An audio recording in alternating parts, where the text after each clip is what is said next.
Hello students, कैसे हो आप सब। वेलकम मेरे YouTube channel smart math classes में। मैं संजय तंवर। डियर, आज हम सेकंड पार्ट लेके आए हैं। हमारे जो सैम्पल पेपर हम कर रहे थे, sample paper number 3 section D है, ठीक है। तो डियर, सबसे पहले मैं एक छोटी सी माफ़ी चाहूँगा। कल वाली जो हमारी वीडियो थी, लास्ट जो इससे पहला पार्ट था, उसमें हल्की से एक छोटी सी मिस्टेक एडिटिंग में हो गई एडिटर साहब से। वो क्या हो गया कि स्टार्टिंग के जो कुछ 5-7 मिनट की जो वीडियो है उसके अंदर डबल आवाज़ सी आ रही होगी, है ना। तो बेटा कोई बात नहीं, को थोड़ा सा कोऑपरेट कर लेना। आगे से इस चीज़ को ध्यान रखेंगे, पहले चेक करके फिर से ध्यान दें। कल हम बिना चेक के उसको डाल दी, उसके लिए माफी चाहेंगे। तो बाकी आप लोग ऐसा नहीं कि 5-7 मिनट देखिए सर ये तो डबलिंग है ऐसा है, तो 5-7 मिनट नहीं, उसको कंप्लीट देख के फिर कंप्लीट देखना है, ठीक है ना बेटा। और उस पर जो समझ में नहीं आए तो आप कमेंट करके जरूर बताना, कोशिश रहेगी उसको दोबारा से आपको समझाने की, ठीक है। अब सेक्शन डी को स्टार्ट करने वाले हैं बेटा, बिना किसी देरी की। क्या कह रहे हैं बेटा, सबसे पहले मैं क्वेश्चन को एक्सप्लेन कर रहा हूँ, पढ़ रहा हूँ। कह रहा है an express train take 1 hour less than passenger train. कह रहे हैं एक एक्सप्रेस ट्रेन है जो पैसेंजर ट्रेन से 1 घंटा कम लेती है, ठीक है, किसी भी जर्नी को तय करने के लिए, ट्रेवल्स करने के लिए। 132 kilometre between the Mysore and Bangalore. एक को दो जगह है, मैसूर और बेंगलोर, उसके बीच की डिस्टेंस हमें दी हुई 132 किलोमीटर की, क्लियर। उसको ट्रैवल करने के लिए जो एक्सप्रेस ट्रेन है वो 1 घंटा कम लेती है, पैसेंजर वो 1 घंटा ज़्यादा लेती है, आपको क्लियर होगा ये, ठीक है। आगे कह रहे हैं बेटा, the average speed of express train is 11 kilometre per hour more than speed of passenger. Passenger की स्पीड से एक्सप्रेस की जो स्पीड है वो 11 किलोमीटर प्रति घंटा ज़्यादा है। उस केस में हम क्या कह रहे हैं बेटा, जो हमारी ट्रेन की जो स्पीड है, एवरेज स्पीड है, वो हमें फाइंड करनी है। क्लियर है, समझ में आया। ध्यान देंगे अभी क्या कह रहे हैं बेटा। क्वेश्चन नंबर हमारे पास ये क्वेश्चन नंबर 32 है।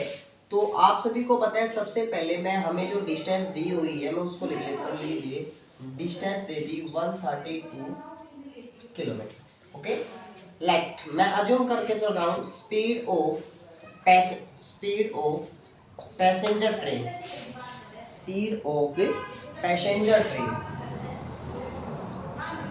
ठीक है। पैसेंजर ट्रेन की हमने स्पीड मान ली कितनी बेटा, x kilometre per hour, okay. फिर कह रहे हैं अगर ये बात आपने मान ली है और आपने एक बात और पढ़ ली है, क्या, स्पीड ऑफ एक्सप्रेस ट्रेन क्या बेटा कि 20 से 11 किलोमीटर ज्यादा, 11 किलोमीटर प्रति घंटा की रफ्तार ज्यादा है, ठीक है, किलोमीटर पर आवर, ओके, ठीक है। अब ध्यान दीजिए, time taken by passenger train, passenger train क्या कह रहे हैं, पैसेंजर जो ट्रेन है उसके द्वारा टाइम कितना लगा। और टाइम कैसे निकालते हैं, डिस्टेंस अपॉन में स्पीड, ओके। डिस्टेंस आपके पास 132 अपॉन में x आवर, ठीक है, समझ में आया, distance upon speed, okay. Passenger की बात करें, पैसेंजर की हमने स्पीड यूज की है, ओके। फिर मैंने बात की time taken by express train, okay. ध्यान दीजिए, डिस्टेंस अपॉन स्पीड सेम वही फॉर्मूला, तो क्या कह देंगे 132 अपॉन में x प्लस 11 हावर, ओके, ठीक। अब ध्यान दीजिए, अब अकॉर्डिंग टू क्वेश्चन हमने क्या कह रहा है बेटा, एक्सप्रेस जो है वो 1 घंटा कम ले रही है, तो ज्यादा कौन ले रही है, पैसेंजर ट्रेन ले रही है।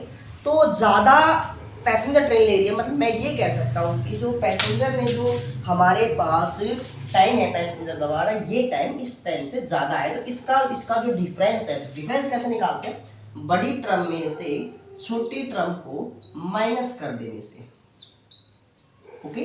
वो डिफरेंस हमें 1 दिया हुआ है, क्लियर है।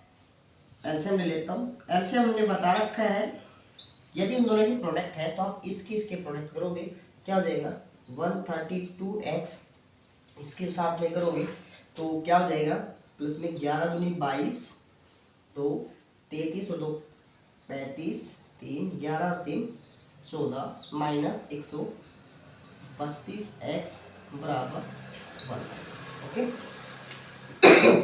132 कैंसिल बेटा, ऊपर बचा 1452 क्रॉस मल्टीप्लाई करा रहा हूँ। 1452 इज इक्वल टू इस वाले फैक्टर के ऊपर जहाँ मल्टीप्लाई हो जाएगी तो ये हो जाएगा x इंटू एक्स प्लस 11 मतलब एक्स स्क्वायर प्लस 11x। यदि मैं 1452 को उधर लेके जाऊँ तो क्या हो जाएगा एक्स स्क्वायर प्लस में 11x माइनस 1452 बराबर जी। थोड़ा ध्यान देंगे। अब कह रहे हैं कि इसके फैक्टर कर लीजिए, तो होमवर्क दो, बोलिए आप कहोगे होमवर्क दे दो क्योंकि हमने क्वेश्चंस बहुत सोल्व किए। चलो मैं आपको होमवर्क दे रहा हूँ, है ना। मजा तब आता है जब होमवर्क आपको मिले, क्योंकि जब आप सिर्फ वीडियो देख लोगे तो आप ना करने के इच्छुक नहीं रहोगे, आंसर के इच्छुक नहीं रहोगे। इच्छुक कब बनोगे? जब आपको होमवर्क मिले, जब आप आंसर निकालोगे, ठीक है। तो सबसे पहले आपने देखी यहाँ पे जब वैल्यू निकालोगे तो आपके पास दो प्रकार की वैल्यू मिलेगी एक्स की, एक पॉजिटिव और एक नेगेटिव। तो आपको क्लियर है कि नेगेटिव वैल्यू हम नहीं ले सकते क्योंकि हम यहाँ बात स्पीड की कर रहे हैं, जो स्पीड कभी भी नकारात्मक नहीं होती, इसलिए हम एक्स की वैल्यू पॉजिटिव यूज करेंगे। क्लियर है? तो एक्स की वैल्यू पॉजिटिव यूज करेंगे। पहले फैक्टर करने हैं, फैक्टर करके हमें एक्स की वैल्यू निकालनी है। दोनों वैल्यू एक नेगेटिव आएगी पॉजिटिव आएगी, ठीक है। Okay very good. फिर हमने यहाँ से स्पीड निकाल लेंगे पॉजिटिव। ओके नेक्स्ट क्वेश्चन की तरफ बढ़ते हैं बेटा। इसी का और है, इसी के अंदर और का पार्ट है, लीजिए और है इसमें।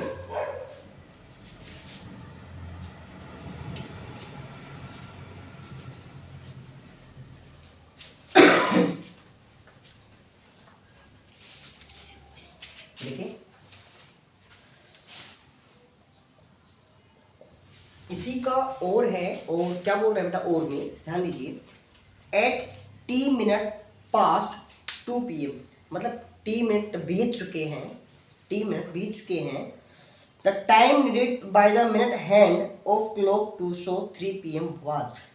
कहने का मतलब है जब 2 बजे से 3 बजे तक मैंने जब टाइम को देखा, 2 बजे से 3 बजे तक, मतलब आपको सीधी सी पता है 2 से 3 1 घंटा पूरा हो गया। उस 1 घंटे के दौरान 3 मिनट बीत चुकी थी जब मैंने उसको देखा था। मतलब जब आपका जो समय है वो 2 बजे से, यहाँ 2 है मान लीजिए, सॉरी यहाँ 12, यहाँ 1, यहाँ 2, यहाँ 3, जब मिनट यहाँ से यहाँ तक जो घंटे वाली है, मतलब 2 घंटे में पूरा मैं ये कह सकता हूँ 2 PM से 3 PM तक जब हमने देखा तो मेरे पास पूरा 30 मिनट का समय होता है ना 1 घंटे का। उसमें से टी टाइम मेरे पास क्या हो गया, पास्ट बंदे यहाँ पे बीत चुका था, टी टाइम। समझ में आया? ठीक है। अब अकॉर्डिंग टू क्वेश्चन पे ध्यान देंगे, ठीक है। कह रहा है 60 मिनट में से टी टाइम बीत चुका था जब मैंने समय देखा था, जब मैंने समय देखा था, जब मतलब 2 से 3 बजने में या कहने का मतलब 60 मिनट होने में पूरे 3 मिनट बीत चुके थे। जैसे मैं कहता था कि मैं 2 बजने में ना 10 मिनट, तो मैं जब समय देख रहा हूँ 10 मिनट हो चुके थे। अब ये मेरे को नहीं पता कितनी है, 2 10 मिनट पूरे नहीं, हम 3 मिनट निकालेंगे कितना टाइम होगा, ठीक है, निकालेंगे हम, ठीक है। फिर कह रहे 3 मिनट बीत चुका था तो मैं टाइम कितना बची, मतलब मिनट कितनी बची हुई है, लेफ्ट मिनट 60 माइनस टी, इतने मिनट और बची हुई है 3 बजने के अंदर, 3 बजने तक इतनी मिनट और बची हुई। आगे क्या कह रहा है, वाज, साथ में ये भी दे रहेगा वाज फाउंड, उसको मिला भी।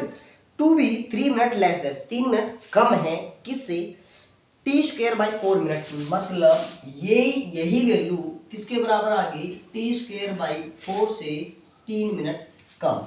मतलब या तो इस ये मिनट वही मिनट है जितनी मिनट हमारे पास बीती थी 60 मिनट के दौरान, मतलब बची हुई मिनट, सॉरी बचे हुए मिनट और ये जो मिनट है वो बराबर है। आइए हम यहाँ से टी की वैल्यू निकालते हैं। देखिए बेटा मैंने यहाँ क्या 60 माइनस टी और यहाँ से एलसीएम ले लिया, एलसीएम आ गया टी, तो ये हो जाएगा, सॉरी एलसीएम आ गया 4, ये हो जाएगा टी स्क्वायर माइनस 4 तिया 12, 4 डिवाइड में मल्टीप्लाई में आ जाएगा 240 माइनस 4t बराबर टी स्क्वायर माइनस का 12। इन दोनों को उधर लीजिए, क्या आ जाएगा टी स्क्वायर माइनस का उधर जाके प्लस का 4t, माइनस का 12 था, माइनस के 240, ये प्लस का था इधर, उधर जाके माइनस का हो जाएगा। तो बेटा क्या हो जाएगा, माइनस के 12 पहले से थे, 240 और आ गए तो कितने हो गए 12 और 240 252 बराबर 0। ये हमारे पास क्या आ गया, एक क्वाड्रेटिक इक्वेशन आ गई। फिर से मैंने कहा यहाँ एक पॉजिटिव एक नेगेटिव वैल्यू है। आपको अगर ध्यान से देखा होगा मैंने ना दोनों ये क्वेश्चन पिछले क्वेश्चन दोनों को एक बिना देखे एक वैल्यू बता दी कि एक पॉजिटिव आएगी एक नेगेटिव आएगी। सर ऐसा आपने कैसे देखा, क्या आपने आंसर देखा? नहीं, क्या कैसे किया? मैंने ना कल वाली वीडियो में ऐसा कॉन्सेप्ट बताया था, वो थोड़ा सा शायद आपने अच्छे से नहीं सुन पाए होंगे क्योंकि मिक्सिंग होगी तो वहाँ पे स्टार्टिंग 5-7 मिनट पे, तो उस पर थोड़ा सा फोकस कर लेना, अदरवाइज एक बार फिर से रिपीट कर देंगे, ठीक है? तो हम यहाँ पे एक बार रिपीट कर देते हैं ऐसे क्वेश्चनों को, एक बार ध्यान देंगे। मैंने कैसे देखा, मैंने कहा उसमें भी बता रखा था मैंने। मान लीजिए मेरे पास इस प्रकार की एक इक्वेशन थी, उसमें भी है ना, अगर सभी में पॉजिटिव है तो एक मतलब जीरोस का मतलब क्या होता है, जीरोस का मतलब होता है कि एक्स की वो वैल्यू जो मैं यहाँ पुट कर दूं और वो मेरे पॉलिनोमियल को जीरो बना दे, है ना। तो यहाँ पे मैंने देखा भी यहाँ कुछ भी पुट कर लो, पॉजिटिव वैल्यू रखता हूँ मैं, पॉजिटिव वैल्यू रखने से ये वैल्यू कभी जीरो नहीं बनेगी। क्यों? क्योंकि पॉजिटिव प्लस पॉजिटिव वैल्यू बढ़ती जा रही है, कम नहीं होती जा रही, जीरो तो बनी नहीं रही भाई। 127 है, कटेंगी कुछ जगह तो जीरो बनेगी, तो इसका मतलब पॉजिटिव तो हो ही नहीं सकते। तो पहला जो ऑप्शन था दोनों पॉजिटिव वो भी कैंसिल, एक पॉजिटिव ने वो भी कैंसिल, बोथ सेम में दोनों ऑप्शन आते हैं, तो इसका मतलब ये भी कैंसिल। तो ऑप्शन यहाँ पे क्लियरली क्या बचता है, दोनों नेगेटिव। अब इस प्रकार का मैंने वहां पे भी इसका कहा था ऐसा आ जाए तो ध्यान दीजिए, अगर आपके पास ये इन दोनों का जो साइन है, ये पॉजिटिव है ये नेगेटिव है, अपोजिट साइन आ जाता है, इससे मैटर नहीं कर रहा, इसको इग्नोर कर दीजिए, इन दोनों का लिखते हैं, किसका, कांस्टेंट टर्म का और स्क्वायर का कोएफिशिएंट, स्क्वायर वाले टर्म का कोएफिशिएंट दोनों अपोजिट आ जाए तो इसका मतलब एक पॉजिटिव है एक नेगेटिव है, एक पॉजिटिव है एक नेगेटिव। समझ में आया पक्का? तो इसमें एक पॉजिटिव एक नेगेटिव, ठीक है। अब नेक्स्ट क्वेश्चन की तरफ बढ़ते हैं बेटा, क्वेश्चन नंबर 33। अच्छा सॉरी, इसको पूरा करना, इसको मैं आपको फिर इसको भी होमवर्क दे रहा हूँ, ठीक है। कमेंट करके दोनों का मेरे को आंसर बताओगे, दोनों के बताओगे, क्वेश्चन नंबर 32 का जी आंसर और का ये आंसर, दोनों मेरे को बताओगे सर ये दोनों आंसर आएंगे, ठीक है। समझ में आया कि नहीं आया? ये कुछ छोटे छोटे क्वेश्चन दे रहा हूँ वो आपको करने के लिए दे रहा हूँ ताकि मेरे को पता चलता रहे कि आप पढ़ा स्टडी कितनी कर रहे हो। कभी आप सोच रहे हो कि भाई थोड़ी सी वीडियो देख ली हो गया मेरा, नहीं, मैंने लास्ट तक आपको देखनी है बेटा, ठीक है। मार्क्स अच्छे लेके आने हैं, हम तो आपसे यही। अच्छा अगला क्वेश्चन है क्वेश्चन नंबर 33, तो इस पे ध्यान देंगे।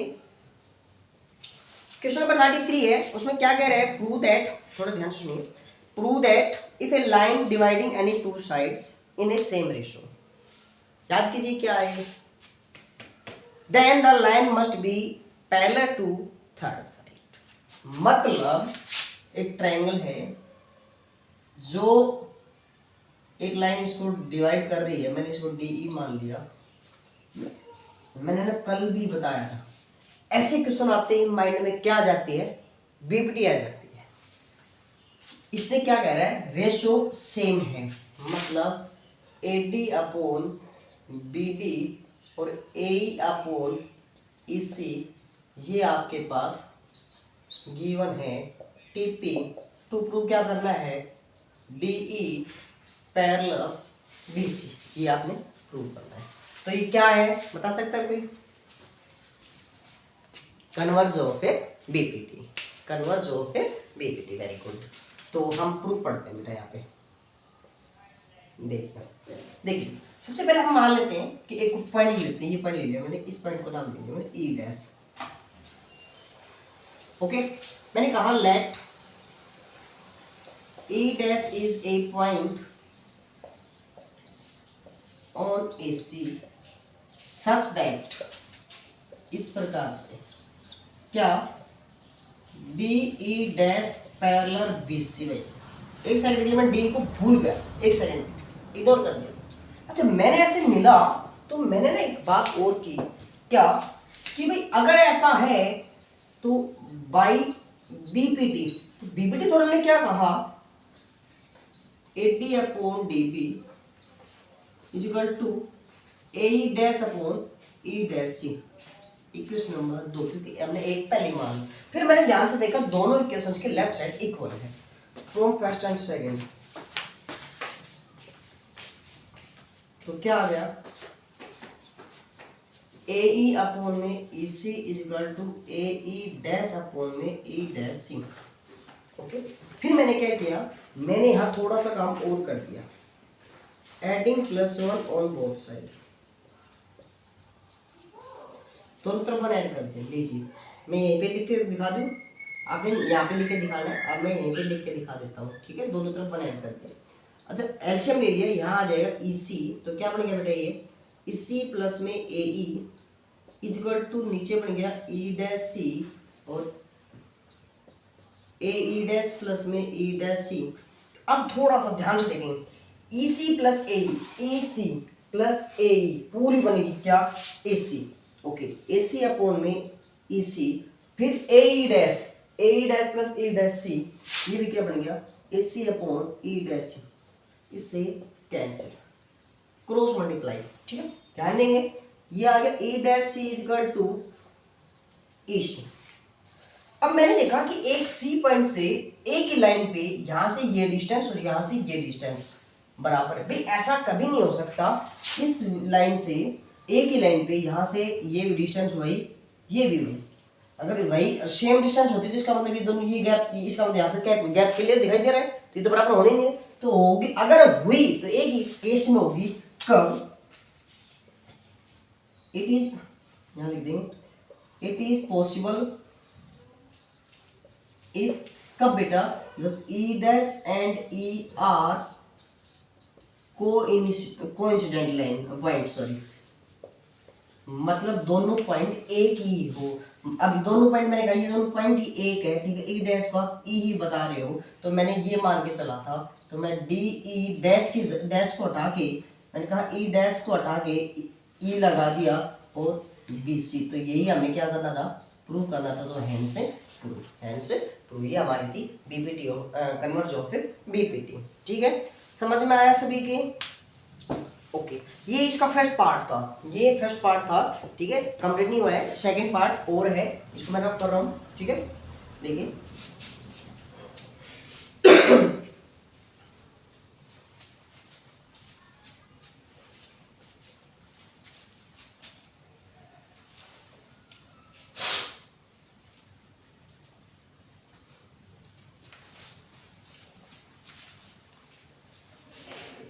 देखिए आगे कह रहे हैं बेटा, क्वेश्चन नंबर सेकंड है इसी का ही।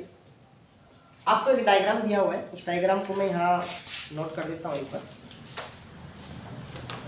देखिए डायग्राम है,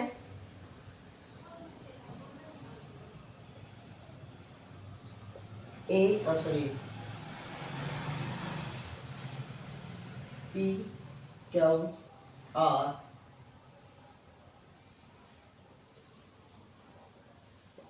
ए बी सी,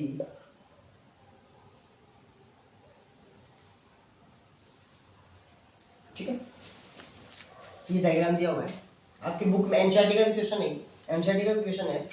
बोल रहे हैं एबीसी इस प्रकार है, ठीक है, हमें सच दैट गिवन क्या है, गिवन है A B parallel P Q and A C parallel P R T P, prove क्या करना है, B C parallel Q R, ये हमें प्रूव करना है।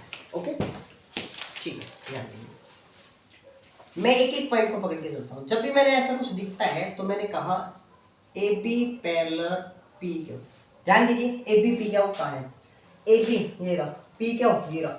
अब एक सेकंड आप इधर वाले को, इन दो पोर्शन को भूल जाइए, ध्यान इग्नोर कर दीजिए, सिर्फ इस ट्रायंगल को देखेंगे। इधर मेरे पास क्या बन रहा है, इस प्रकार से एक शेप बन रही है, ये लाइन, ये मेरा ए है, ये मेरा बी है, ये मेरा पी है, ये मेरा क्यू है, इस पॉइंट पर ओ। मैं यहाँ बैठ के, आपकी नोटबुक को ऐसे कर लेना, यहाँ देख के क्या करोगे, जब पैरेलल है by BPT theorem, by BPT. BPT क्या कहता है बेटा, एओ अपॉन में पी ए, एओ अपॉन में पी ए या ए पी इक्वल टू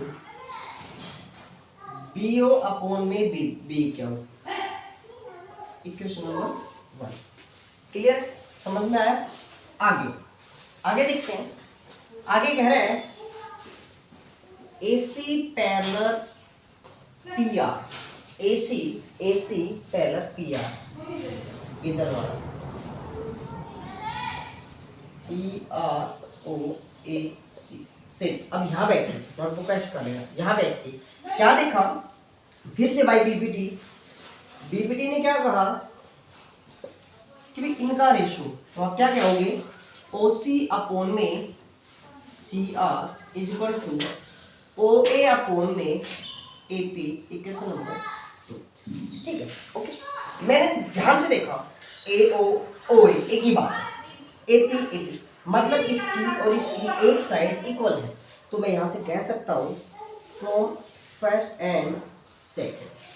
तो क्या मिला मेरे को, एक साइड बराबर मिली तो दूसरी साइड भी बराबर होगी, तो मतलब जो BO है वो BO अपॉन B क्या हो, इज इक्वल टू CO या OC अपॉन में CR, ऐसा मिला, बोलिए।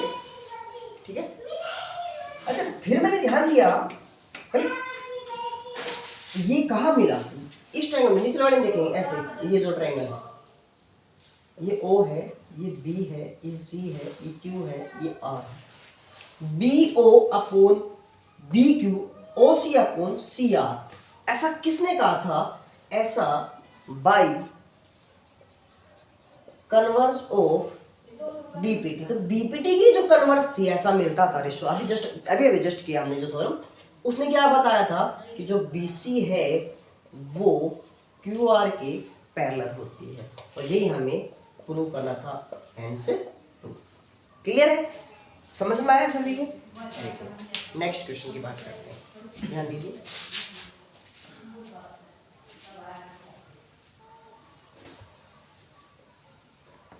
तो नेक्स्ट क्वेश्चन की तरफ बढ़ते हैं बेटा। नेक्स्ट क्वेश्चन क्या दिया हुआ है, ध्यान से देखिए। क्वेश्चन नंबर 34 है।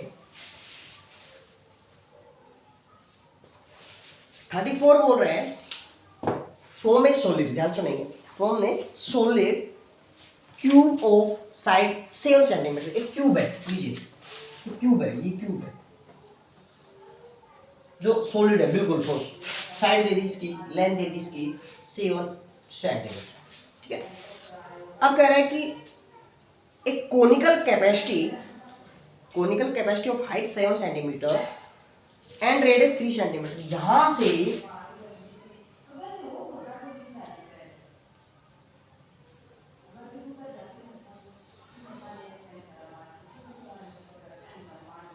से जिसकी रेडियस 3 सेंटीमीटर थी, ठीक है, रेडियस 3 सेंटीमीटर थी, 7 हाइट तो पूरी होगी 7, यहां से इसने कट आउट कर लिया, क्या कह रहा है, होलो आउट, यहाँ से काट के, ये लीजिए काट के बाहर कर लिया, और यहाँ पे इस प्रकार से कोनिकल बन गया, और बोल रहे हैं find the volume of remaining solid. तो मैं साफ साफ कह सकता हूँ जो मेरी हाइट है वो भी कितनी है, 7 सेंटीमीटर, रेडियस 3 सेंटीमीटर। तो अब हमारे पास क्या निकालना है, रिक्वायर्ड वॉल्यूम किसके बराबर आएगा, volume of cube minus volume of कौन, तो वॉल्यूम ऑफ क्यूब क्या होती है बेटा, L cube minus 1/3 pi R square H, L cube मतलब 7 की cube minus 1/3 pi value 22/7, R cube का आर स्क्वायर का मतलब है 3 × 3 × एच का 7, 7 से 7, 3 से 3, 7 क्यूब कितनी होती है बेटा, 3 4 3 माइनस, ठीक है, माइनस इसकी मल्टीप्लाई करेंगे तो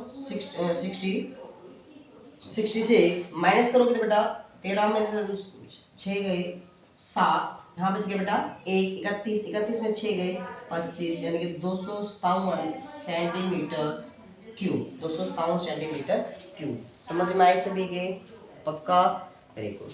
अब ध्यान देंगे एक बार, तो फिर से रिपीट कर रहा हूँ, एक सॉलिड था उसमें से कोन को होलो आउट कर दिया, होलो आउट करने के बाद यहाँ से स्पेस बन गया, वॉल्यूम पूछ रहा है, सरफेस एरिया होता तो हम ऐड करते, लेकिन वॉल्यूम पूछ रहा है, ठीक है, वो क्या होगा हमारे पास, वॉल्यूम को माइनस कर देंगे, और जो भी वॉल्यूम है जिनकी भी डाटा दी हुई थी वो हमने पुट कर दिया। ओके, नेक्स्ट क्वेश्चन है इसी का और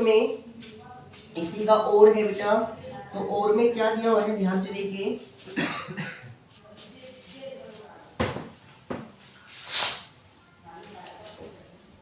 और मैं कह रहा bearing of the fountain pen एक पेन है, सिलेंड्रिकल शेप, एक सिलेंड्रिकल शेप का एक पेन है। ओके, मैं मान लेता हूँ, ठीक है। इस प्रकार से कोई नहीं होगी, कोई बात नहीं।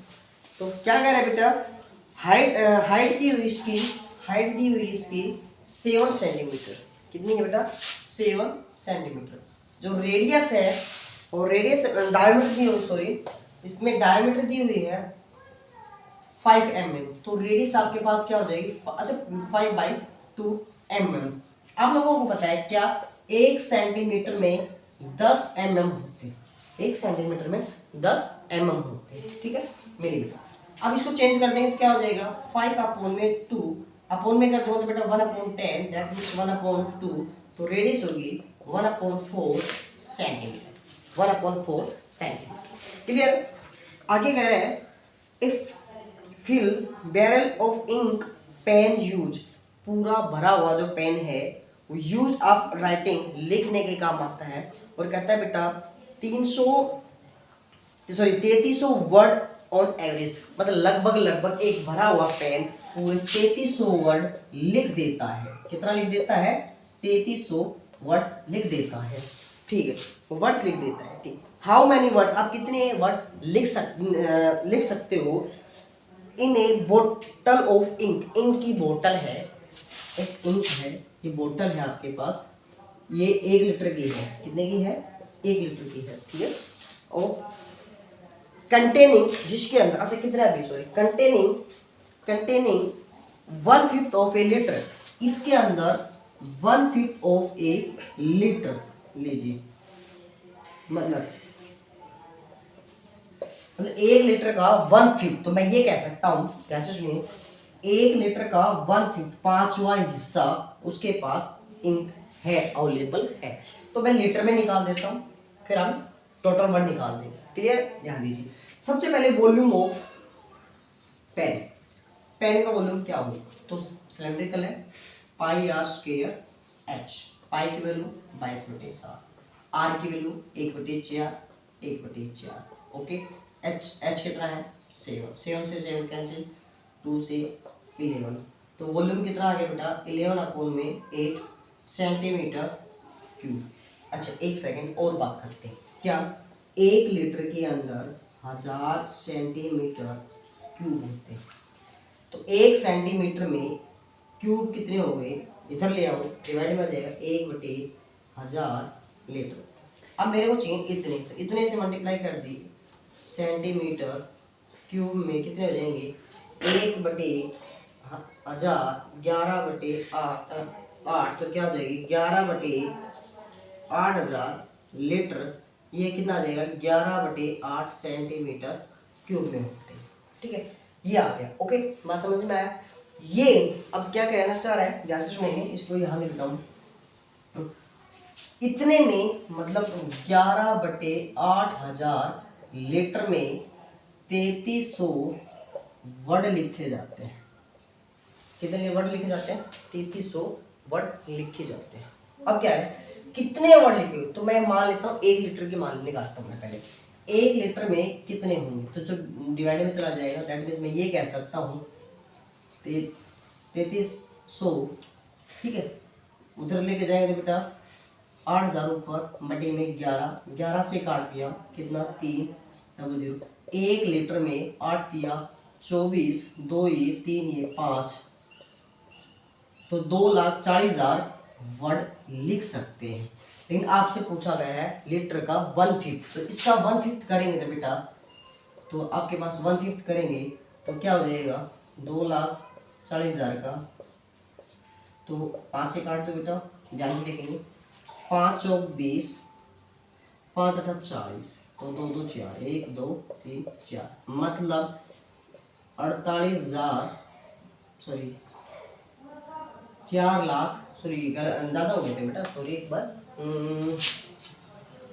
24 लाख वर्ड लिखे जा रहे थे 1 लीटर के अंदर, सॉरी बोले थोड़ा सा, 1 लीटर में 24 लाख वर्ड लिखे जा रहे थे 1/5 में, तो 4,48,000 वर्ड लिखे जाएंगे।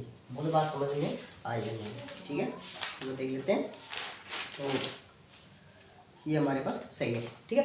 यानी कि पूरे हमारे जो पेन के अंदर हमारी जो इंक बची हुई थी उसके अंदर हम कितने वर्ड लिख सकते हैं, पूरे 4,80,000 वर्ड लिख सकते हैं।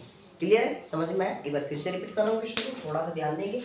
सबसे पहले क्या करें कि एक पेन था, पेन की डायमेंशन दी हुई थी, तो हमने उस पेन के अंदर जितनी शाई थी, उस इंक थी, उसको हमने देखा तो हमने वॉल्यूम निकाल लिया, तो वॉल्यूम आ गई 11/8 सेंटीमीटर क्यूब। अब लीटर हमने लीटर के अंदर काउंट किया तो हमने पता है कि 1 लीटर के अंदर 1000 सेंटीमीटर क्यूब होती है। 1 सेंटीमीटर क्यूब में, क्योंकि सेंटीमीटर के अंदर यहाँ से निकाला मैंने, 1000 डिवाइड में आ जाएगा 11/8 सेंटीमीटर क्यूब है, तो दोनों तरफ मल्टीप्लाई कर दिया तो ये आ जाएगा बेटा, मतलब 11/8 सेंटीमीटर क्यूब में 11/8000 लीटर होते हैं। तो इतने लीटर में 3300 वर्ड लिखे जाते हैं। तो 1 लीटर के अंदर इसको डिवाइड करेंगे तो उधर चला जाएगा, तो उधर जाके 8000 डिवाइड में तो मल्टीप्लाई में हो जाएगा, जो मल्टीप्लाई में वो डिवाइड में हो जाएगा, 11 से हमने काट दिया 300 ही आ जाएगा। तो 1 लीटर में हमारे पास 24 लाख वर्ड लिखे जा सकते हैं। फिर हमने कहा हमारे पास जो 1 लीटर के अंदर, पूरा लीटर का पैक नहीं है, बोतल के अंदर 1/5 है, तो हमने क्या कहा 1/5 निकालेंगे, तो 1/5 निकालेंगे तो कितना आ गया, 4,80,000 वर्ड उससे लिखे जाएंगे, जितना उसके अंदर इंक है। समझ में आया? ठीक है, चलो आगे क्या कह रहे हैं। अगला जो क्वेश्चन है, क्वेश्चन नंबर 35 देखते हैं, जो इस सेक्शन का लास्ट क्वेश्चन है। फिर हमारा अगला सेक्शन आता है केस बेस्ड स्टडी, ठीक है। तो ध्यान दीजिए एक बार,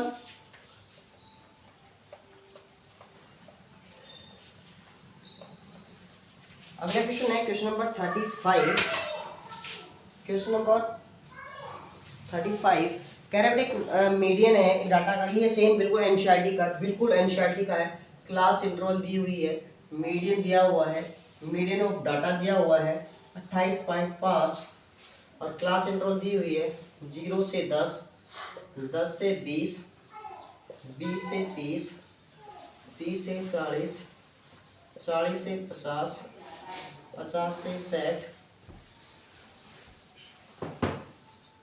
एफ आई हमारे पास 5x 20 15y 5 टोटल दे दिए बेटा 60। मीडियन की बात कर रहे हैं, ध्यान देंगे, एनसीईआरटी का क्वेश्चन है, ठीक है, ध्यान दीजिए। एक्सरसाइज का ही क्वेश्चन है, थर्ड एक्सरसाइज का हमारे पास क्वेश्चन नंबर थर्ड है ये, सेकंड थर्ड, देखिए हमारे पास शेप, सबसे पहले हम शेप निकालते हैं, क्योंकि मीडियन का जो फॉर्मूला होता है आप सभी को पता है बेटा, क्या होता है, L प्लस में n/2 माइनस CF अपॉन में F इंटू H। अब ध्यान दीजिए एक बात और, मीडियन के क्वेश्चन है, काफी क्वेश्चन पूछे गए, इंपॉर्टेंट क्वेश्चन है ये। CF सबसे पहले शेप निकालते हैं, कैसे निकालते हैं सभी को पता है, first number shape, second number in दोनों को सम करते चलेंगे, तो क्या हो जाएगा हमारे पास 5 प्लस में x, नेक्स्ट टाइम इनको सम करेंगे तो ये हो जाएगा 25 प्लस में x, इनको सम करेंगे तो 40 प्लस x, इनको सम करेंगे तो 40 प्लस x प्लस y, इनको सम करेंगे तो 45 प्लस x प्लस y, ठीक है। आगे ध्यान देंगे हम, एक बात हमें पता होता है कि भी ये हमारे टोटल सम के बराबर l के बराबर होता है, तो 45 प्लस में x प्लस में y इज इक्वल टू 60, 45 उधर चला जाएगा, x प्लस y की वैल्यू कितनी हो जाएगी बेटा 15, क्वेश्चन नंबर 1 मीडियन। अच्छा उसके बाद हमें जो चाहिए, हमें चाहिए सबसे पहले n हमारे पास है 60, ठीक है, n/2 क्या हो जाएगा बेटा 60/2 मतलब 30, ठीक है। अब हमें CF देखना है, CF कैसे देंगे, जो नंबर 30 से छोटी होगी। अब देखिए ये 40 से बड़ी है, क्लियरली दिखाई दे रही है, तो पर ये कितने आओगे बेटा, अगर हम बात करते हैं ध्यान दीजिए, तो ये क्या आ जाएगा हमारा, ये आ जाएगा CF आ जाएगा, ठीक है। तो CF कितना हो जाएगा 25 प्लस में x, ओके। इससे तुरंत नीचे वाली, सॉरी बेटा, थोड़ा सा एक चीज, ये CF नहीं है। मैंने ना लास्ट वीडियो में एक बात बताई थी, यदि आपको ध्यान हो, क्या कि मान लीजिए हमारे पास x 25 प्लस है, तो हमने ना ये अप्रोक्स भी मान के चलते हैं, अगर इनके दो नंबर का सम 15 है, मतलब मैं मान के चलता कि लगभग 50% तो हो, आधा हो, तो आधा भी लेता हूँ तो 7.5 मतलब 32 पे चला जाता है, 30 से ज़्यादा चल जाता है, तो ये वैल्यू नहीं होगी, इससे छोटी हमारे पास ये वैल्यू होती है, ये आ गई हमारी CF, तो क्या हो जाएगा 5 प्लस में x। नेक्स्ट इससे नीचे वाली ये होती है हमारे पास F, ओके, और ये होती है हमारे पास मीडियन क्लास, क्या होती है बेटा मीडियन क्लास, समझ में आ रही है कि नहीं आ रही है, मीडियन क्लास। हमारे पास छोटे क्वेश्चन भी थे, एक गुड़िया ने कमेंट किया था, फिर वो सही है बेटा, फिर बोल रहा हूँ मोड के अंदर यहाँ पे जो वैल्यू ली जाती है मैक्सिमम नंबर, आपने इंटरनेट से देखा होगा, मानता हूँ, मैंने भी एक बार इसको क्वेश्चन में डाउट किया, फिर मैंने हो सकता है आपकी जो कमेंट को देखो, मैं भी सर्च किया, लेकिन मैंने फिर उसके अंदर पूरा कैलकुलेशन पढ़ा, ध्यान से देखा, तो ध्यान आप एक बार अभी देना, मोड जो होगा वो यहाँ पे और यहाँ पे वैल्यू कभी नहीं देगा F1 हाईएस्ट वैल्यू, क्योंकि उससे यहाँ रख दिया F नोट की वैल्यू नहीं निकाल सकते, यहाँ रख दिया आप F2 की वैल्यू नहीं फाइंड आउट कर सकते। तो आप जब वैल्यू ही नहीं है आपके पास तो मोड कैसे निकालोगे, तो जब मोड ही नहीं निकाल सकते तो मॉडल क्लास कैसे बता देंगे हम, ठीक है। ऐसे तो अगर हम किसी को भी बता देंगे बेटा, समझ में आया, ध्यान दीजिए। तो हमने यहाँ पे रखा बेटा, अच्छा F की वैल्यू यहाँ पे देखा मैंने, L की वैल्यू भी हमारे पास 20 है, H का मतलब है इन दोनों का गैप डिफरेंस 10। ओके, ध्यान रखिए, मीडियन है आपके पास 28.5 बराबर L है आपके पास 20 प्लस n/2 है आपके पास 30 माइनस CF है आपके पास, ध्यान दीजिए, फिर मैं कई बार बता चुका हूँ इस क्वेश्चन को, माइनस CF है तो हमने दोनों को माइनस करना होगा, एक वीडियो में पहले भी बता चुका हूँ बेटा कि कई बच्चे एक को माइनस लिख देते -5 + x, गलत हो जाएगा, दोनों को माइनस करना होता है। F हमारे पास कितना है बेटा 20 इंटू में H कितना है 10, इससे ये कैंसिल 20 प्लस में उधर जाके प्लस माइनस में हो जाएगा, तो ये कितना हो जाएगा 28.5 माइनस 20 इक्वल टू ऊपर क्या हो गया बेटा 25 माइनस x अपॉन में 2, ये कितना हो गया बेटा 8.5 equal to 25 minus x upon में 2, जो उधर जाके मल्टीप्लाई में हो जाएगा, क्या हो जाएगा 17 इक्वल टू 25 माइनस x की वैल्यू क्या हो जाएगी बेटा यहाँ से 8, और x की वैल्यू 8 आने के बाद हम क्या कर देंगे फर्स्ट में पुट कर देंगे, तो x की वैल्यू हमने यहाँ पुट कर दी 8 प्लस में y इक्वल टू 15,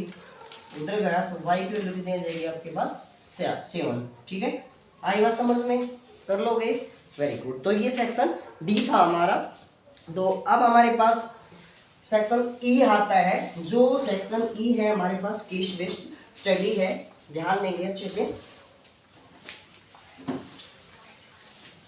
देखिए क्या करें बेटा, केस बेस्ड स्टडी को हम पढ़ेंगे, क्या करें बेटा कि एक डाटा दिया हुआ है, हम एक डाटा बना रहे हैं, ध्यान से देखेंगे एक बार, ठीक है, क्वेश्चन नंबर 36 है, देखिए क्या कह रहे हैं,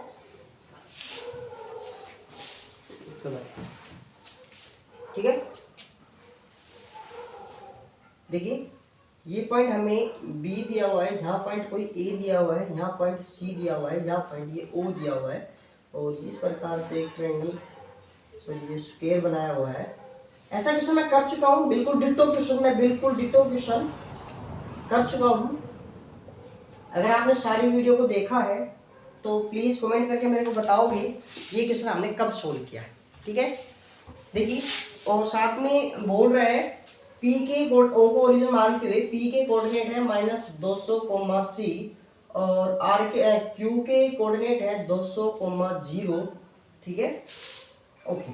अब हमें पहला क्वेश्चन है ओ को ओरिजिन मान के हुए आर और एस का कोऑर्डिनेट बताइए, ठीक है। पहले तो हमें क्या बताना है, आर और एस के कोऑर्डिनेट बताने हैं। दूसरा क्वेश्चन है, अच्छा इसमें एक बात बोल भी रखी है, क्या पी क्या आर एस एक स्क्वायर है, पी क्या आर एस क्या है बेटा एक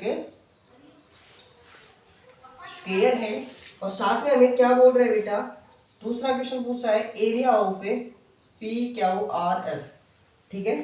तीसरा इसी का ए ऑप्शन था, ये पार्ट, बी ऑप्शन में था ये लेंथ ऑफ डायगोनल निकाल रहा है, पी आर निकालना हमने, ओके। और थर्ड जो क्वेश्चन है वो कह रहे हैं जो एस है वो AC को डिवाइड कर रहा है इन K/1, वहां से K की वैल्यू क्या होगी, तो ध्यान दीजिए, हम ध्यान देंगे क्या क्वेश्चन हमारे पास आर, पहले से आर और एस के कोऑर्डिनेट निकालते हैं, ध्यान दीजिए, साइड है सेम है, स्क्वायर बोल रहा है, तो देखिए बेटा 200 इधर है, ये पॉइंट आ गया हमारे पास -200, 200, 0, यहाँ से यहाँ तक डिस्टेंस कितनी होगी, देखिए माइनस का रोल हमने कल वाले वीडियो में बताया था, माइनस का जो रोल होता है वो डायरेक्शन को रिप्रेजेंट करने के लिए होता है, 200 इधर 200 इधर, जो साइड है वो टोटल कितनी आ गई आपके पास, या आप डिस्टेंस फॉर्मूले से निकाल भी सकते हो, तो साइड कितनी आ गई अपने पास 400 यूनिट, तो 400 यूनिट ही हमारे पास स्क्वायर है इधर मिलेगी। तो एक बात समझ में आई, तो यहाँ पे x की वैल्यू 200 थी, तो यहाँ देखिए पूरा पैरेलल है y एक्सिस के, तो यहाँ भी x की वैल्यू क्या मिलनी है 200, और y की वैल्यू तो ये हमारे पास 400 है, तो y की वैल्यू क्या होगी बेटा 400 होगी। सेम इधर -200 400, तो लीजिए हमारे पास ये तो वैल्यू आ गई क्या बेटा 200 400, और ये आ गई -200 400। क्लियर है, x की तो वैल्यू वही है दोनों पे, इधर पे ये 200 है, इधर -200 है। y की वैल्यू बात करो तो y की जो डिस्टेंस स्क्वायर है तो सारी साइड बराबर होती है, इसका मतलब ये डिस्टेंस भी कितनी है 400 है। ठीक है, अब एरिया निकालते हैं बेटा। एरिया कैसे निकालते हो आप, एरिया निकालते हैं हम साइड का स्क्वायर, और वो साइड कितनी है 400, 400 का स्क्वायर करेंगे बेटा 16, 4 टाइम्स 0 स्क्वायर यूनिट। ठीक है, पी आर ये निकालनी हमने, तो हम डिस्टेंस फॉर्मूले से निकाल सकते हैं। ठीक है, या एक तरीका और बता दूं आपने, डायगोनल ऑफ स्क्वायर, ये लिख दो, डायगोनल ऑफ ए स्क्वायर किसके बराबर होता है √2 इंटू साइड्स, √2 इंटू साइड्स। तो साइड्स आपके पास 400 दे रखी है, 400 √2 यूनिट, आप ऐसे भी निकाल सकते हो। और दूसरा तरीका है आप पी आर को डिस्टेंस फॉर्मूले से भी निकाल सकते हो, डिस्टेंस फॉर्मूला, और पी आपको पता है, क्यू आर भी आपको पता है। ठीक है, समझ में आया बेटा, वेरी गुड। अब ध्यान देंगे एक बार, ये कह रहा है कि यदि आपको रेशियो वन बताना है, यदि ए हमारे पास दे रखा हो, क्या ए हमारे पास दे रखा हो 200 800। अब बात एस के ये दिया हुआ के रेशो 1, हमें एसी को डिवाइड कर रहा है, एसी को डिवाइड कर, ये इसको क्या होगा, देखिए बेटा यहाँ पे कोई ना कोई x की वैल्यू होगी, मैंने अज्यूम कर लिया x, लेकिन y की वैल्यू आपको पता है 0 होगी क्योंकि x एक्सिस पे। समझ में आया, अब ध्यान दीजिए, वो डिवाइड करवा रहे AC को ना कि CA को। बहुत से बच्चे 90%, अच्छा सॉरी CA ही बोल रहा है यहाँ पे, AC नहीं बोल रहा है, CA ही बोल रहा है। हाँ, एग्जाम में ये आ सकता है, एग्जाम में आ सकता है थोड़ा सा कंफ्यूज करने के लिए, CA की जगह AC बोल देगा। अब CA यहाँ से देख रहे हैं, ध्यान दीजिए, यहाँ CA इधर से, तो इधर हो गया K और ये हो गया रेशियो 1। अगर वो बोलता AC तो हम AC इधर से चलते, मतलब K इधर 1 इधर, आई बात समझ में, इधर से चल रहे तो K रेशियो 1 और इधर से चल रहे तो K रेशियो 1। समझ में आई, वेरी गुड। चलो, तो मैं आपको ना एक क्वेश्चन इसके कमेंट करने के लिए दे रहा हूँ। कमेंट में क्या, मान लीजिए यही क्वेश्चन है, S है, वो CA की जगह AC को डिवाइड करता है, S AC को डिवाइड करता है K रेशियो 1 में, तो आपने रेशियो बताना है। कमेंट करके प्लीज जरूर बताएं मेरे को, होमवर्क है आपका। ठीक है, हम इस क्वेश्चन को सॉल्व करते हैं, तब तक इसमें देख लेना। देखिए कैसे करना है, आपके पास C दिया हुआ है क्या x, 0, A दिया हुआ है आपको क्या बेटा 200, 800, रेशियो दे दिया K रेशियो 1। ओके, हमें पता है इसकी वैल्यू दे रखी है -200, 400। ओके ठीक है, अब वैल्यू हमें वो लेना है जो हमें तीनों से दे रखी हो। तो मेरे पास देखो x की निकालता हूँ, तो मेरे पास x यहाँ पे अवेलेबल नहीं है, छोड़ दो, इग्नोर कर दो। y देखिए, y की तीनों वैल्यू पता है, वेरी गुड। y निकाल दो, तो y कैसे निकालते हो, y निकालते हैं my2 प्लस ny1 अपॉन में m प्लस n। y की वैल्यू हमारे पास क्या 400, ओके, m इसकी मल्टीप्लाई इससे कितना हो जाएगा 800 के प्लस 1 की इससे 0 के साथ, ओके, अपॉन k प्लस में 1। क्लियर है, अब क्या करना है आपने, अब क्रॉस मल्टीप्लाई कर देना है। लीजिए इसकी मल्टीप्लाई कर दी बेटा, क्या हो जाएगा 400 k प्लस में 400 इज इक्वल टू 800 k, ये उधर गया, क्या हो गया 400 इज इक्वल टू, ये हो जाएगा बेटा 400 k, इससे cancel 1, k is equal to 1, तो हम k इज इक्वल टू 1 यहाँ रखते हैं, क्या हो जाएगा 1:1। तो हमारा जो रेशो है वो क्या आ जाएगा 1:1, k की वैल्यू हमारे पास 1 आ जाएगी। समझ में आया, बोलिए, वेरी गुड। तो क्वेश्चन नंबर जो हमारे पास 37 है, अब उसकी तरफ बढ़ते हैं। तो आई होगी क्वेश्चन समझ में आए होंगे आपको, तो ये समझ में आया तो बेटा ये कमेंट करके जरूर बताना है आपने, ठीक है ना। देखिए नेक्स्ट क्वेश्चन, देखिए नेक्स्ट क्वेश्चन है हमारा ट्रिग्नोमेट्री से है बेटा, ट्रिग्नोमेट्री से है, और इस प्रकार का एक एग्जाम्पल है हमारे पास, ठीक है, एनसीईआरटी का एक एग्जाम्पल है। ध्यान दीजिए। तो एग्जाम्पल क्या है बेटा, सबसे पहले मैं डायग्राम को शो कर देता हूं। बोल रहे हैं एक यहाँ पे इस प्रकार से एक कैनल है, नहर है, ये ब्रिज है, ब्रिज समझ रहे हो ना, पुल।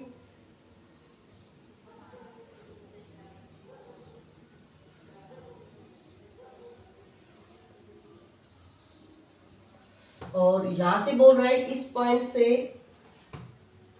ये एंगल दिया हुआ है 30 डिग्री का, ये एंगल दिया हुआ है 45 डिग्री का, ये दिया हुआ है 4 मीटर का, ये पॉइंट सी, ये बी, ये डी, ये ए। ओके, ध्यान दीजिए एक बार। पहला क्वेश्चन है, इसने पूछा है, अच्छा इसने बोल भी रखा है जो √3 है उसकी वैल्यू 1.73 यूज करनी है। क्या कह रहे हैं बेटा, हाइट 4 मीटर है। ओके, फाइंड एडी, एडी निकालनी है। तो मैं ट्रायंगल यूज करूंगा, ध्यान दीजिए। अच्छा सबसे पहले मैं बात करता हूँ, जब आपके पास हमने एक बात बता रखी है कि एंगल जो है वो या तो बेस के साथ बनता है या बेस के पैरेलल लाइन के, ठीक है, बेस पे नहीं बन रहा, बेस के पैरेलल लाइन के साथ बन रहा है। लेकिन जब दो लाइन पैरेलल होती है, ये एंगल इस एंगल के बराबर होता है by alternate angle very good. तो ये 30 है तो ये भी कितना हो जाएगा 30 डिग्री, और ये 45 है तो ये भी कितना हो जाएगा 45 डिग्री। ओके, अब इस ट्रायंगल में देखते हैं, in triangle ADC, ADC। Okay, अब 90 के सामने वाली हाइपोटेन्यूस होती है, टच वाली सॉरी एंगल के सामने वाली परपेंडिकुलर बच गई वो बेस होती है। पहला क्वेश्चन हमसे पूछा गया फाइंड AD निकालिए। तो ट्रायंगल इस प्रकार से बनी है, ये 4 है, ये A है, ये B है, ये C है, ठीक है, और ये हमारा हाइपोटेन्यूस है। ठीक, ध्यान दीजिए, इसको मैं मान AD निकालना है, इसको x मान लेता हूँ। एंगल 45 है हमारे पास, तो एंगल 45 है। ध्यान दीजिए, परपेंडिकुलर दिया हुआ है, बेस दिया हुआ है, तो परपेंडिकुलर अपॉन बेस जो हमारा बनता है tan 45, और परपेंडिकुलर हमारे पास 4, और ये है x is equal to 1/x cross, तो x की वैल्यू हो जाएगी 4 मीटर। ठीक है, समझ में आया, x मतलब AD आ गया हमारा 4 मीटर। ये था हमारा फर्स्ट पार्ट। सेकंड पार्ट में क्या कह रहे हैं, लेंथ ऑफ AC की लेंथ या तो आप पाइथागोरस थ्योरम से निकाल दीजिए, सबसे बढ़िया है पाइथागोरस थ्योरम से निकाल दीजिए। क्या होता है AD स्क्वायर प्लस में DC स्क्वायर, क्योंकि हमारे पास अब दोनों चीज अवेलेबल हो गई है, 4 का स्क्वायर प्लस 4 का स्क्वायर मतलब 16 16 32।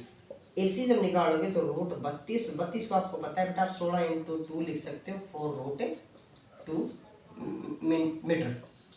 ठीक है, ट्रिग्नोमेट्री का भी यूज कर सकते हो एज योर चॉइस। ठीक है, जो आपको अच्छा लगे वो कर सकते हो। अगर अगला जो क्वेश्चन है वो कह रहा है find the width of river.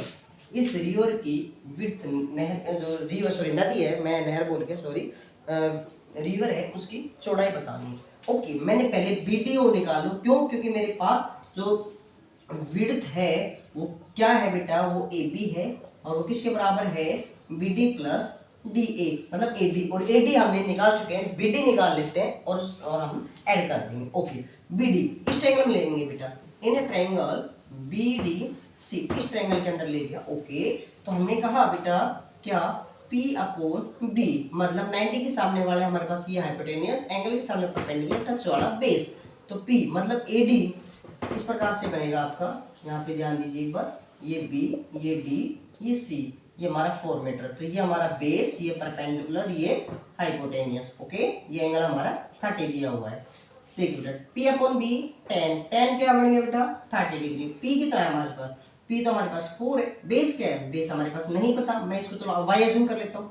ठीक है, इसको मैं y अज्यूम कर लेता हूँ, मैंने y मान लिया। ओके, 1/√3, क्योंकि 10 30 वैल्यू क्रॉस मल्टीप्लाई कर दी, y इज इक्वल टू 4√3, 4 × √3 की वैल्यू हमें दे रखी है बेटा 1.73, तो y की वैल्यू क्या हो जाएगी, मल्टीप्लाई कर दूं, तो मल्टीप्लाई कर दूंगा क्या हो जाएगा, 4 × 3 = 12, 1 7 4 8 7 69,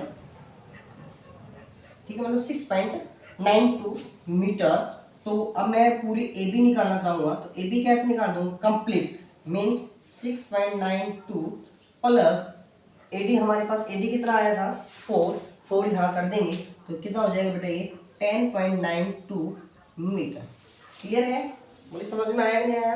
ओके, तो अब इसी का और पार्ट दिया हुआ है, इसी का और पार्ट दिया हुआ है, क्या दिया हुआ है उसी को पढ़ते हैं एक बार। बोल रहा है BD, यदि BD 15 हो, क्या हो, BD 15 मीटर हो, ठीक है, और कह रहा है find the height of bridge. तो हमें इसी केस में हमें ब्रिज मतलब DC निकालनी है, हाइट निकालनी है।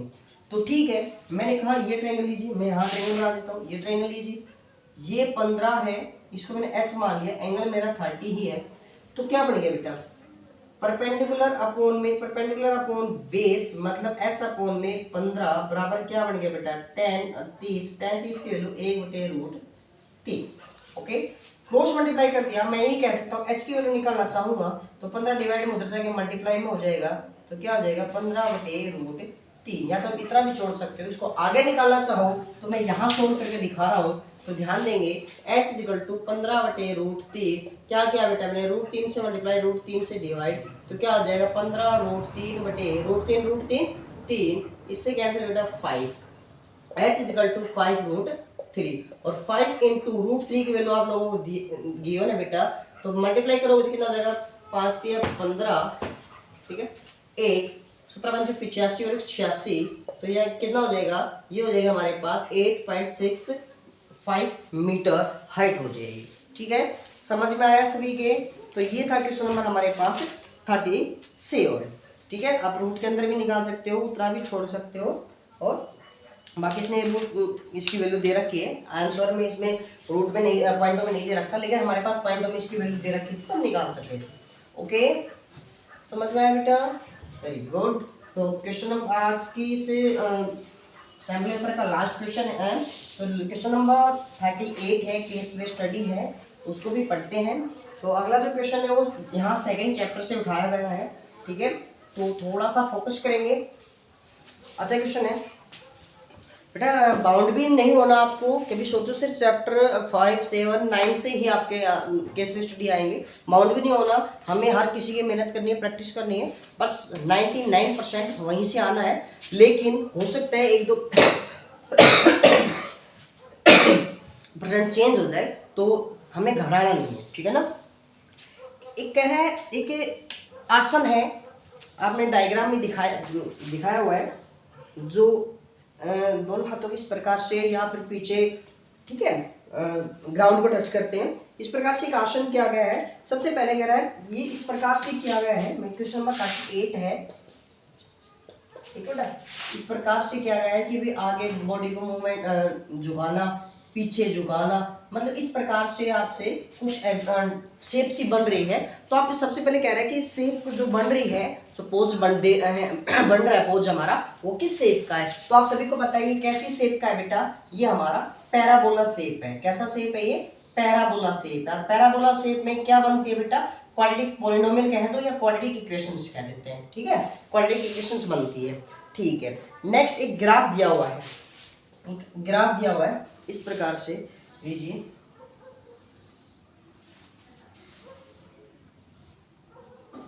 इस प्रकार से एक ग्राफ दिया हुआ है। अब कह रहा है कि नंबर ऑफ सॉल्यूशन, कितने सॉल्यूशन होंगे f of x, f of x। ध्यान दीजिए, ऐसे क्वेश्चन में ना छोटी छोटी गलती भी कर देते हैं कई बार, सर क्या बात कर रहे हो, कैसे गलती करेंगे, तो हम बोलते हैं, हमें ना एक एनसीईआरटी के अकॉर्डिंग एक बात रटी गई है, क्या, हमने देखो जीरोज का मतलब होता है कि भाई एक्स एक्सिस की वो वैल्यू जो वाई को मतलब फंक्शंस को जीरो कर दे। अब ये फंक्शन जीरो कब होगा, फंक्शंस का मतलब ये वैल्यू होती है वाई, वाई जीरो कब होगा, जब वो वैल्यू एक्स के ऊपर होगी, वो पॉइंट एक्स पे होगा। तो ये पॉइंट यहाँ पे 1 2 3 4 ऐसे, तो कितने हैं, नंबर ऑफ जीरोज कितने हैं बेटा, नंबर ऑफ जीरोज 4, कितने हैं 4, और कहाँ कहाँ है ये हम देख लेंगे, अगर ग्राफ के अंदर दे रखा है तो हम वैल्यू बता भी सकते हैं। ठीक है, नहीं तो हम सिर्फ नंबर पूछा है तो 4। अच्छा, कई बार क्वेश्चन यहाँ f ऑफ x ना देके वो क्या पूछता है आपसे, वो इस प्रकार से बोल देता है p ऑफ y, पॉलिनोमियल है y के टर्म में, इसका मतलब ये x की वैल्यू है, फिर आपने x के टर्म में देखनी है, x के टर्म में कि भाई x जीरो कितनी बार हो सकता है, तो x जीरो मतलब y के ऊपर होता है, तो y एक बार है, तो यहाँ पे एक सॉल्यूशन आता है। समझ में आई बात। ठीक है, x एक्सिस पे पूछता है, मतलब यहाँ पे x पूछता है, तो हमें x एक्सिस पे देखना है कि भाई y जीरो बनते हैं और कितनी बार बन रहे हैं, तो 4 टाइम, यहाँ पे ओनली 1 टाइम। ठीक है ना, क्योंकि y एक्सिस पे देखो केवल एक बार कट कर रहा है, तो एक बार कट करने का मतलब एक पॉइंट ऐसा आया था कि जो वो वैल्यू x की 0 बना रहा था। क्लियर है ना? ओके, नेक्स्ट क्वेश्चन है बेटा, थर्ड क्वेश्चन है इसका। तो ये सेकंड पार्ट था, पहला पार्ट हमारा ये था। थर्ड पार्ट है, इंपॉर्टेंट पार्ट है। वो कह रहे हैं बेटा कि भी क्वाड्रेटिक पोलिनोमियल क्या होगी जब जीरो दे रखे हैं आपने। क्या दे रखे हैं?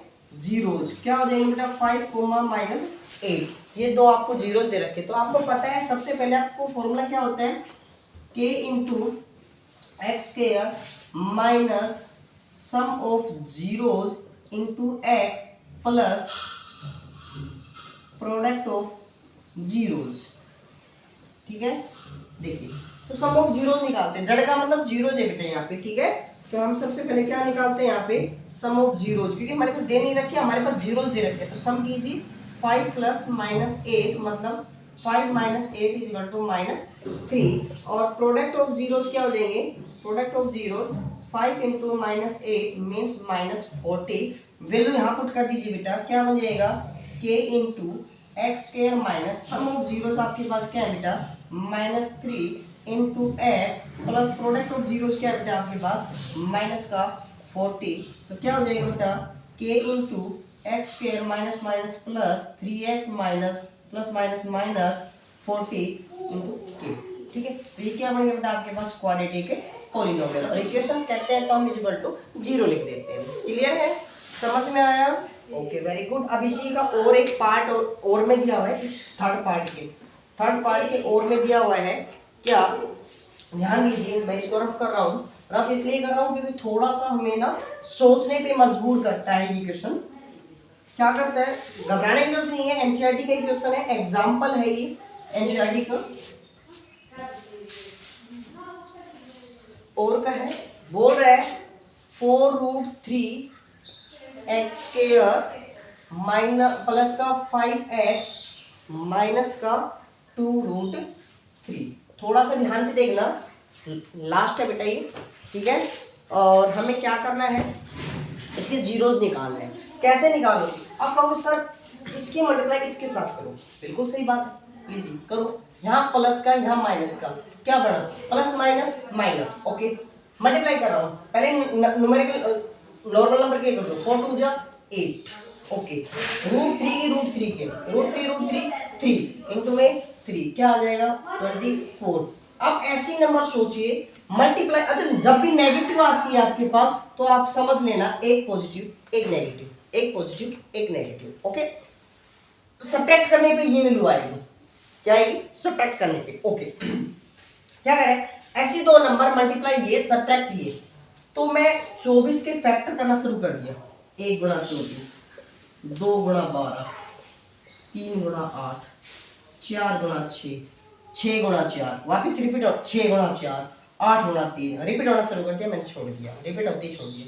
बाकी देखा सब्ट्रैक्ट 23, 10, 5 और 2 ये नहीं बने, इसके बन रहे सब्ट्रैक्ट बन रहे। अब बड़ी वाली नंबर हमेशा इस साइन की होगी, यहाँ जो भी होगा। तो 4√3 plus 8x minus 3x minus 2√3। Okay, यहाँ से कॉमन आ रहा है बेटा, क्या? यहाँ से 4 कॉमन आ रहा है, यहाँ बच गया √3 प्लस 2x। ओके, यहाँ से कॉमन, देखिए कॉमन लेने का जो मैंने कहा ना आपको सोचने मजबूर करता है। कैसे मजबूर किया? 3 क्या होता है? 3 होता है √3 × √3, है ना। दोनों से मैंने माइनस कॉमन ले लिया, दोनों के पास √3 था, ये बाहर जा, ध्यान से देखिए माइनस बाहर गया, √3 बाहर गया, सिर्फ क्या बचे आपके पास? और सॉरी x भी बाहर,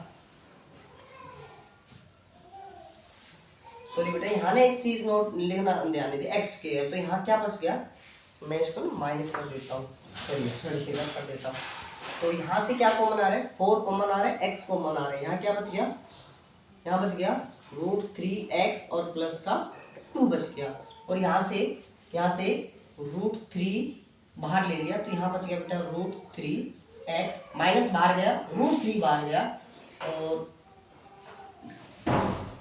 माइनस बाहर √3 बाहर, सिर्फ क्या बचता है? प्लस का 2 बचता है। तो हमने ध्यान से देखा ये वैल्यू सेम आ गई, सेम आ गई तो हम क्या लिख देंगे? ये लिख देंगे √3x+2, इसको मैंने कॉमन ले लिया, यहाँ कॉमन लेने के बाद बचा बेटा 4x, यहाँ बच गया माइनस का √3।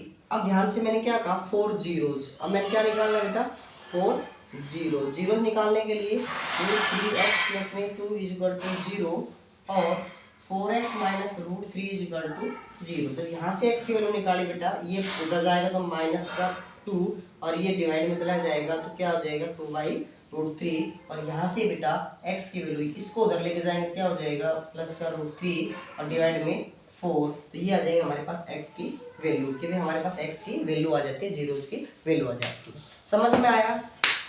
क्लियर है? तो आज हमारा ये सैंपल पेपर कंप्लीट हो चुका है। तो छोटी छोटी कई बार गलती हो जाती है बेटा, तो इग्नोर मत, मतलब इग्नोर भी नहीं करना, उसको बताया शेयर किया करो ताकि आपको हम उसको बता सकें, ठीक है ना। कई बार हो जाता है, पहले फ्लो में हो जाता है कुछ, लेकिन जब भी आप पढ़ो पूरे एक बार ध्यान से सुना, पूरे कॉन्सेंट्रेट होके मतलब एक होके माइंड को बिल्कुल शांत करके आपके स्टडी रूम में बैठ के फिर आपको स्टडी करना है, ठीक है।